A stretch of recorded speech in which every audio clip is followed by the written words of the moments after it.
অধ্যক্ষার আড়ম্বরপূর্ণ সেমিনারের সম্মানিত সভাপতি ও পিতৃতুল্য হযরত আসাদায়ে কেরাম ও সম্মানিত শ্রোতা মণ্ডলী, আজ আমার আলোচনার বিষয় হচ্ছে রাষ্ট্র স্বাধীনে উলামায়ে দেওবন্দের অবদান। সময়ের সংক্ষিপ্ত পরিসরে উক্ত বিষয় কিছু বলার প্রয়াস করব ইনশাআল্লাহ। মুহতারাম হাজিরিন, আলোচনা শুরু করার পূর্ব মুহূর্তে স্বাধীনতা কাকে বলে তা জেনে নিই। প্রকৃত স্বাধীনতার মর্মার্থ হলো সেটাই যা উকবা ইবনে নাফি আফ্রিকার মাটিতে ও রবিয়া ইবনে আমির পারস্যের সেনাপতি রুস্তমের দরবারে দাঁড়িয়ে বলেছিলেন, জিনা লিনুখরিজান নাস মিন ইবাদাতিল ইবাদি ইলা ইবাদির রহমান। আমরা এসেছি খোদার গোলাম মানুষদেরকে মানুষের উপাসনা থেকে বের করে এক খোদার উপাসনায় আবদ্ধ করার জন্য। প্রিয় বন্ধুরা, এই গোলামীর শৃঙ্খল ভাঙার জন্যই আমার দেশের দীর্ঘ স্বাধীনতার সংগ্রাম হয়েছিল।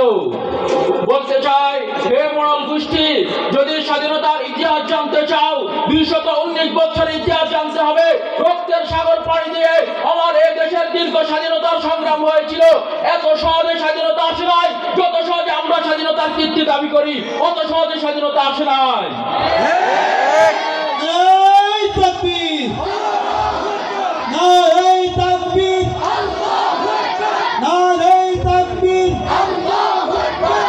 ইতিহাস বলে পরাধীনতার শৃঙ্খলে আমার এই উপমহাদেশ আবদ্ধ হয়েছিল। 1756 সালে ইস্ট ইন্ডিয়া কোম্পানির মাধ্যমে তারা 1816 সালে ব্যবসার উদ্দেশ্যে চলে বলে কৌশল হাতিয়ে নেয় আমার এই দেশের রাজনীতিকে। আমরা ছিলাম এক খোদার গোলাম, আমাদের বানানো হলো ব্রিটিশদের গোলাম। যখন এই পরাধীনতা আসলো তখন এই জাতিকে স্বাধীনতার বাণী কোন রাজনীতিবিদ কোন পলিটিশিয়ান শুনাতে পারেনি। এই জাতিকে স্বাধীনতায় উজ্জীবিত করার জন্য সর্বপ্রথম স্বাধীনতার মিনারে দাঁড়িয়ে স্বাধীনতার আজান দিয়েছিলেন যে মর্দে মুজাহিদ, তিনি হলেন আমাদের মাওলানা শাহ আব্দুল আজিজ রহমতুল্লাহ আলাইহি দারুল হরফ ফতুয়ার মাধ্যমে। ওই আজানে সাড়া দিলেন কারা? এই জাতির কর্ণধার হযরত উলামায়ে কেরাম সৈয়দ আহমদ শহীদ রহমতুল্লাহ আলাইহি, শাহ ইসমাইল শহীদ রহমতুল্লাহ আলাইহি। যুদ্ধ হলো 1831 সালে। এই জাতির স্বাধীনতার জন্য বালাকোটের ময়দানে রক্ত দিলেন আমাদের মাওলানা সৈয়দ আহমদ শহীদ রহমতুল্লাহ আলাইহি, শাহ ইসমাইল শহীদ রহমতুল্লাহ আলাইহি। দেশ স্বাধীন হলো না, আবার স্বাধীনতার জন্য ডাক দিলেন কোন রাজনৈতিক দলের নেতা নয়, আমাদের মাওলানা হাজী ইমদাদুল্লাহ মুহাজ্জির মক্কি রহমতুল্লাহ আলাইহি। সাড়া দিলেন আমাদের মাওলানা রশিদ আহমদ গঙ্গোই, কাসিম লারতুবি, হাফেজ আমির শহীদ রহমতুল্লাহ আলাইহি। 1857 সালে এই জাতির স্বাধীনতার জন্য শামিলের রণাঙ্গনে রক্ত দিলেন আমাদের মাওলানা হাফেজ আমির শহীদ রহমতুল্লাহ আলাইহি। যুদ্ধ করছে, স্বাধীনতা আসছে না। উলামায়ে কেরাম ভিন্ন কৌশল অবলম্বন করলেন। 1866 সালে উলামায়ে কেরাম এই জাতির স্বাধীনতার জন্য প্রতিষ্ঠা করলেন কওমি মাদ্রাসার মূল করা ঐতিহাসিক দারুল উলুম দেওবন্দ। যে কওমি মাদ্রাসার প্রতিষ্ঠার মূল উদ্দেশ্য হচ্ছে রাষ্ট্র স্বাধীনতা। প্রিয় বন্ধুরা, আজ যারা উলামায়ে কেরামদের জঙ্গি বলছেন, ওরাই স্বাধীনতা বিরোধী প্রকৃত গাদ্দার, ওরাই রাজাকার, ওরাই সত্যিকারের আন্দোলন বিদ্রোহী গোষ্ঠী।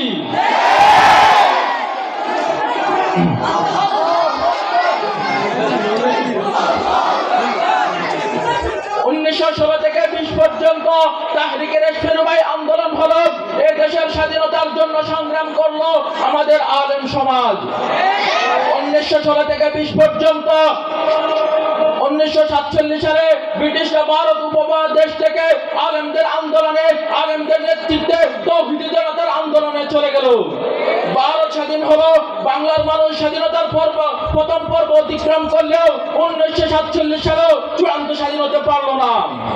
আমরা যাদের ভাই বললাম তারা আমাদের প্রভু হতে চাইলো। আমরা বললাম আমরা স্বাধীনতার জন্য যে ব্রিটিশদের গোলামি করি নাই, ব্রিটিশদের এই দেশে থাকতে দিই নাই, আমরা পশ্চিম পাকিস্তানিদের গোলামি করবো না। স্বাধীনতার জন্য নতুন সংগ্রাম। 1952 সালে ভাষা আন্দোলন হলো।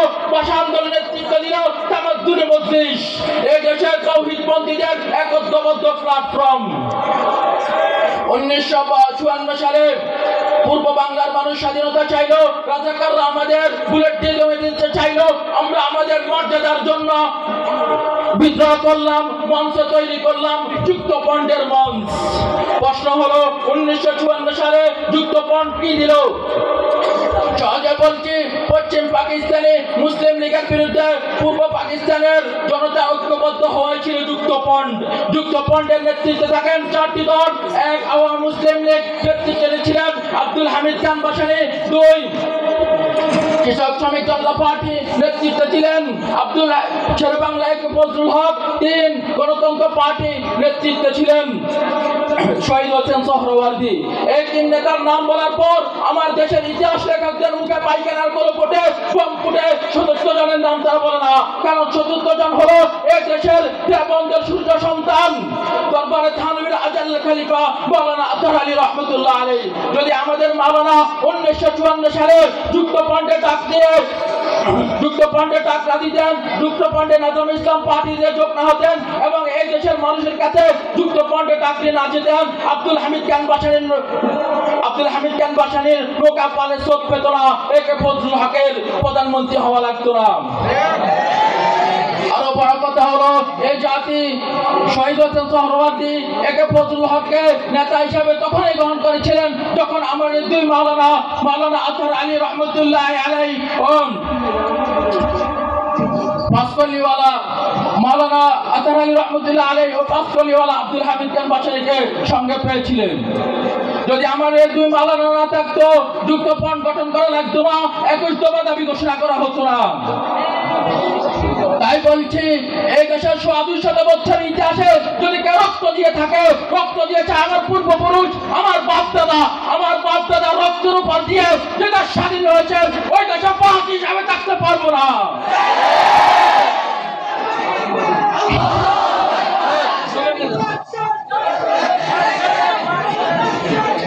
যা প্রমাণ করতে চাচ্ছে ক্ষমতার লিপ্সায় আক্রান্ত এক মোড়ল গোষ্ঠী। তাই আল্লাহর বান্দা হিসেবে অকপট ভাষায় ডাক দিতে চাই, এই স্বাধীন তৌহিদি জনতার সন্তানেরা, উঠো, শপথ গ্রহণ করো, শাহজালালের ভূমি থেকে মানব রচিত দশত্তর সমস্ত বিজ্ঞান ভঙ্গ করে এক আল্লাহর রব কায়েম করতে হবে।